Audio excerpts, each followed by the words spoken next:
Chapter 10, The Fourth Room. The night following their journey through transformed habits brought dreams unlike any of the five seekers had experienced since their awakening began. Not the vivid landscapes of their inner cartography, but dreams of doors, endless corridors lined with entrances they had never noticed, passages that led to rooms they had spent their entire lives avoiding. Maya woke with the taste of unsung songs on her lips, melodies that carried words she had never allowed herself to speak. Joe found himself reaching for conversations he had never dared to begin. Elena's first conscious thought was of questions she had trained herself not to ask. Leo's hands moved through the air, sketching forms that emerged from shadows he had pretended didn't exist. Tariq discovered tears on his cheeks from laughter that had turned into something deeper during the night. They converged at Meridian Cafe before dawn, each carrying their instruments of awakening and a shared understanding that today would strip away pretenses they hadn't even realized they were maintaining. The cafe was closed, but Joe had keys. They gathered in the darkened space like conspirators planning in the gentlest possible revolution. I dreamed about my father, Maya said quietly, her kazoo tuning fork creating soft harmonies with her words, not memories, but conversations we never had, things I never told him before he died, songs I never played for him because I was afraid he wouldn't understand. Joe's coffee meditation device pulsed with rhythms that seemed to synchronize with their heartbeats. I kept seeing the customer who comes in every morning at 7:30, Mrs. Patterson. She orders the same drink, sits at the same table, stares out the same window. In my dream, I finally asked her what she was looking for out there. Elena studied her companions through her dream microscope, seeing patterns of emotional energy that revealed as much as any scientific instrument. I dreamed I was back in graduate school, but instead of conducting research, I was being researched, like I was the experiment, and someone was trying to understand why I had spent so many years studying everything except myself. Leo's reality marking device traced shapes in the air that captured the quality of his dreams, spaces that existed between conscious intention and unconscious avoidance, territories that could only be accessed through the courage to acknowledge their existence. My dreams were full of paintings I started but never finished. I started and never finished. Stories began but never got told. People I met but never really saw. Tariq's mechanical laugh produced sounds that were somehow both humorous and heartbreaking. I kept performing for audiences that included everyone I had ever hurt with humor. Everyone I ever used laughter to avoid getting close to. And they weren't angry. They were just waiting for me to stop performing and start talking. As if summoned by their shared vulnerability, the stranger appeared in the cafe doorway, silhouetted against the pre-dawn darkness. But his usual weathered coat had been replaced by robes that seemed to be woven from twilight itself, and his presence carried a gravity that made the air in the cafe feel thicker, more substantial. The dreams, he said, moving through the space with careful attention of someone navigating sacred ground, were invitations. Today you will accept those invitations, or spend the rest of your lives wondering what you might have discovered if you had been brave enough to enter the rooms you have been avoiding. Lady Amara materialized from the shadows behind him. but her usual flowing garments had been replaced by traveling clothes that looked designed for journeying through territories that existed more in consciousness than in physical space. She carried a leather satchel that seemed to contain light itself, glowing faintly through the worn material. "The fourth room," she explained, settling into the circle they automatically formed in the center of the cafe. "It's not a place, but a state of being. It exists in every building, every relationship, every life, but most people never acknowledge it, never explore it, never even admit it exists." "Why?" Elena asked, her scientific training demanding understanding, even as her intuition suggested that some knowledge could only be gained through experience. "Because," the stranger replied, "it contains everything you have been unconsciously organizing in your life to avoid. Every habit, every routine, every automatic response is designed to keep you from entering the fourth room. It's the place where you keep the aspects of yourself that you have decided are too dangerous, too painful, too embarrassing, too powerful to integrate into your conscious identity." Maya felt a flutter of recognition mixed with terror. "What happens when you enter it?" "Integration," Lady Amara said simply. "The aspects of yourself that you have been denying or avoiding don't disappear. They become available as resources, as sources of strength and wisdom and creativity that have been locked away because you were afraid of them." Joe leaned forward, his barista's instincts recognizing something in their manner that suggested this conversation was preparation for immediate action. "Are we entering the fourth room today?" "You are entering the fourth room," the stranger corrected.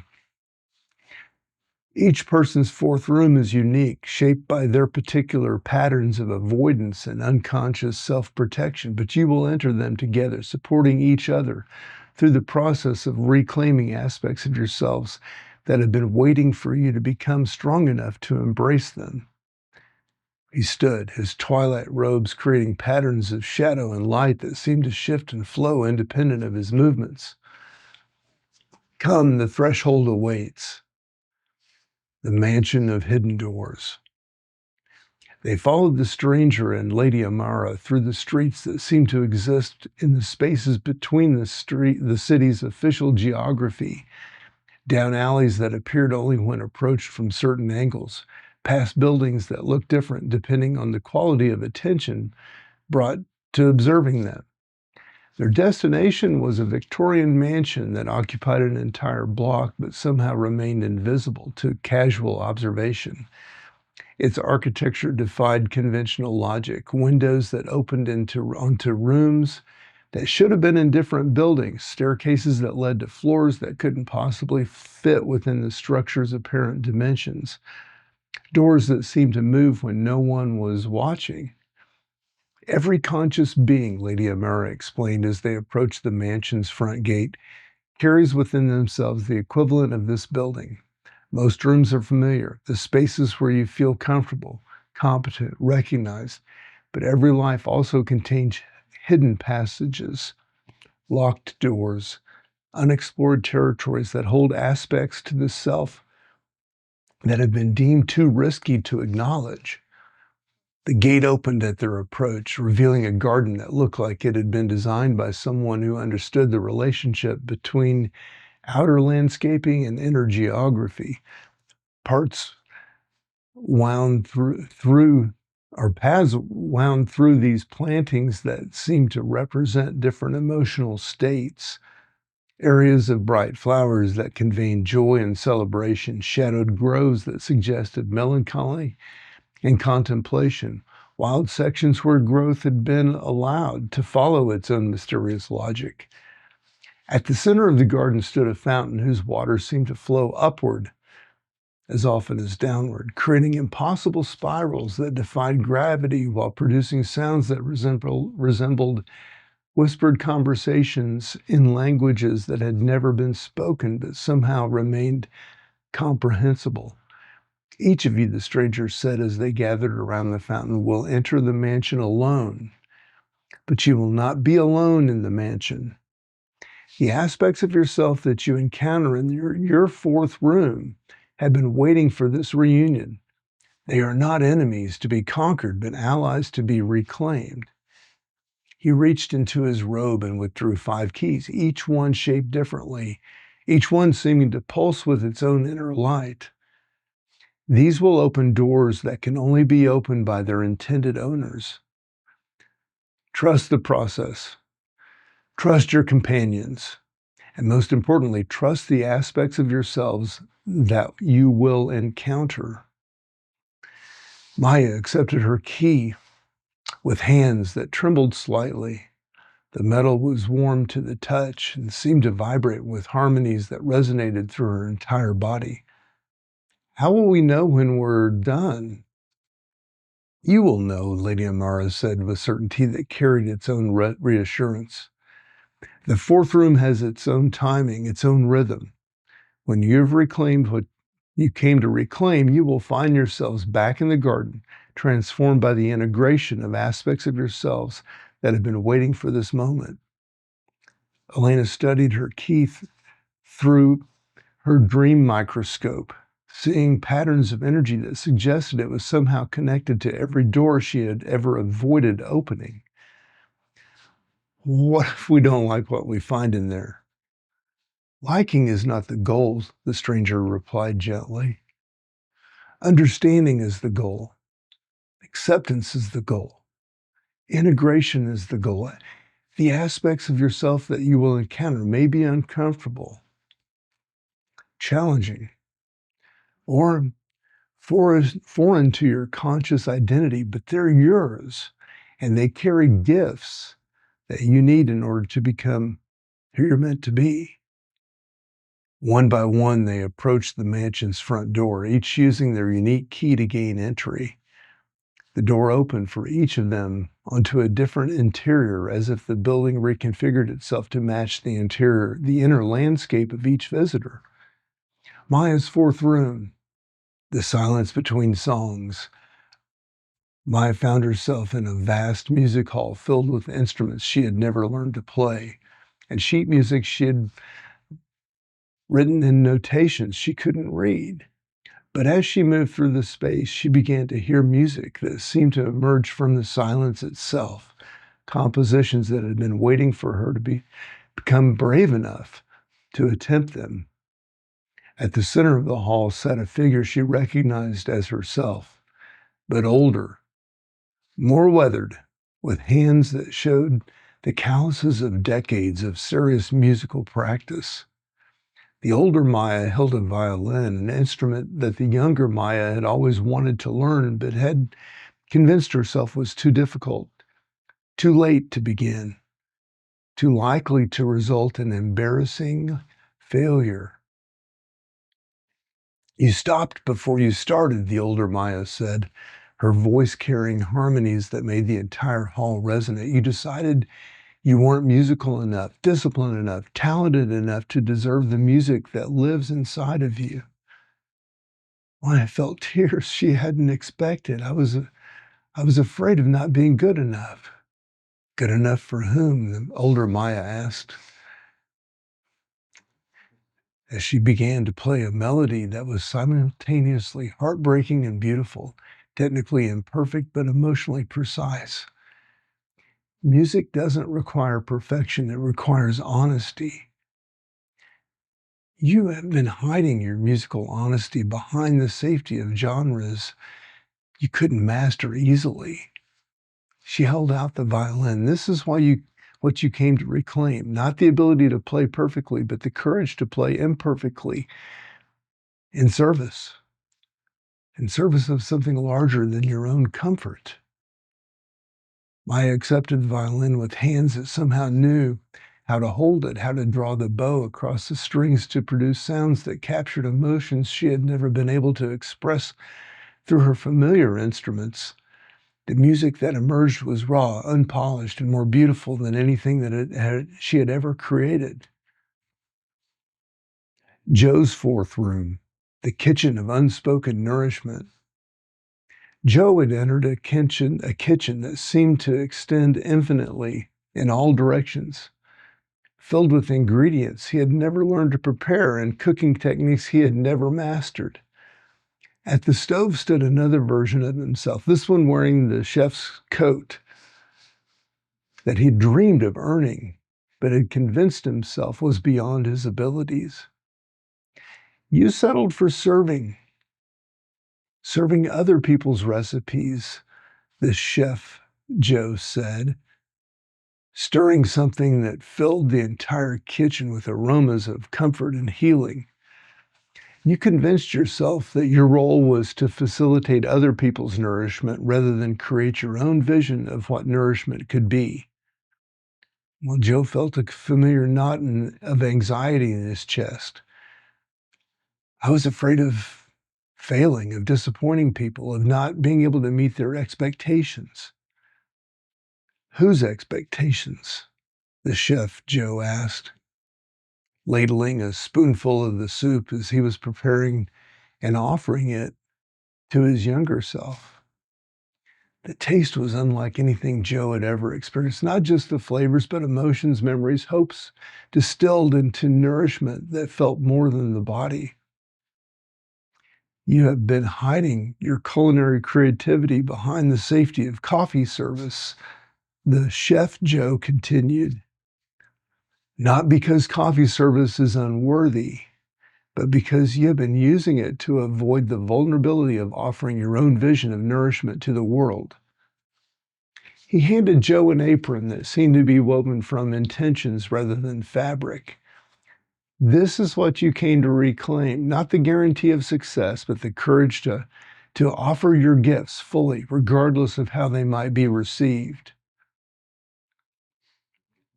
Elena's fourth room, the laboratory of unanswered questions. Elena found herself in a research facility that seemed to operate by laws of inquiry rather than laws of physics. Experiments were conducted not to prove hypotheses, but to deepen mysteries. And data was collected not to support conclusions, but to reveal new questions worth exploring.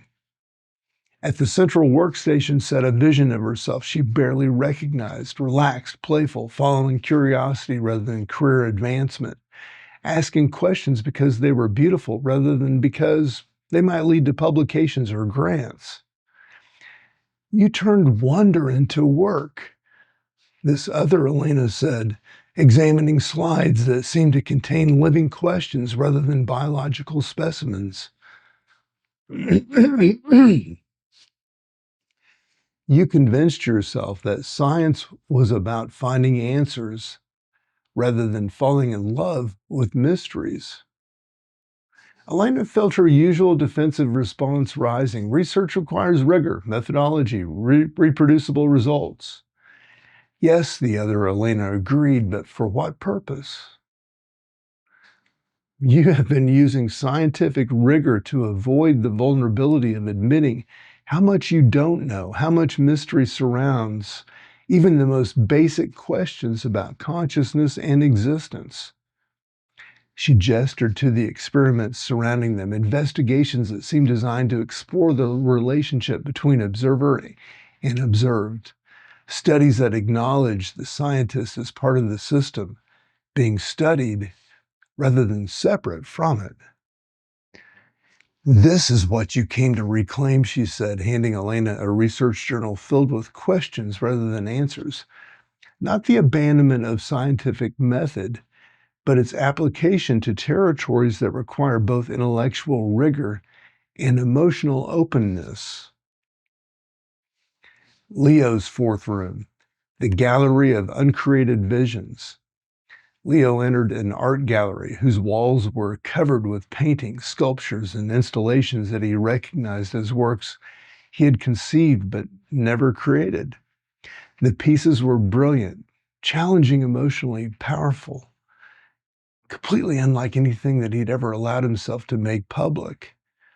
In the center of the gallery stood another version of himself covered in paint that seemed to shift colors as he moved, working on a canvas that appeared to be painting itself in response to his intentions rather than his brushstrokes. "You created safely," this other Leo said, not looking up from his work. "You made art that people would like rather than art that needed to exist. You convinced yourself that commercial viability was more important than visionary authenticity."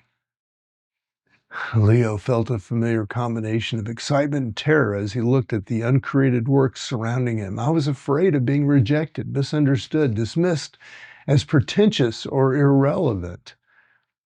"By whom?" the other Leo asked, finally turning to meet his eyes. "By people who have never risked creating anything themselves? By critics who have forgotten that art exists to expand consciousness, not to confirm existing preferences?"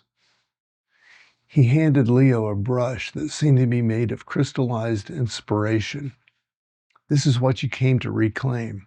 Not the guarantee of acceptance, but the integrity to create what wants to be created through you, regardless of market considerations."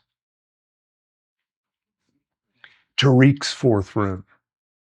The comedy club of honest laughter. Tariq found himself in a comedy club where the stage was surrounded not by paying customers, but by every person he had ever hurt with humor.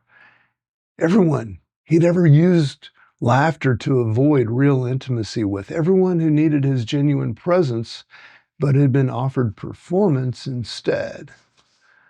On stage stood another version of himself, telling jokes that were somehow both funnier and more emotionally honest than anything he had ever performed. This other Tariq's humor emerged from pain, something that had been deflected. "You use laughter as armor," this other Tariq said, his comedy creating waves of amusement that somehow increased rather than decreased emotional intimacy in the room. "You convinced yourself that making people laugh was the same as making them feel better, that entertainment was the same as healing." Tariq felt exposed in ways that made his usual defensive humor impossible to access. "I was afraid that if people saw who I really was, they wouldn't want to be around me." "So you showed them who you weren't," the other Tariq observed, "and wondered why you felt lonely, even when you were surrounded by laughter." "Real humor heals, but only when it emerges from someone who has done the work of healing themselves." He offered Tariq a microphone that seemed to transmit not just sound, but emotional truth. "This is what you came to reclaim, not the abandonment of humor, but its transformation from a weapon of deflection into a tool of connection." The integration. They emerged from their separate journeys simultaneously, meeting again in the mansion's garden as if drawn by the same invisible timing. Each carried something they hadn't possessed when they entered. Not physical objects, but qualities of being that radiated from them like light. Maya held herself differently, as if she remembered that her body was an instrument capable of creating music that had never existed before. Joe moved with the confidence of someone who understood that his gifts were meant to be offered fully rather than held in reserve. Elena's eyes sparkled with questions that delighted rather than frustrated her.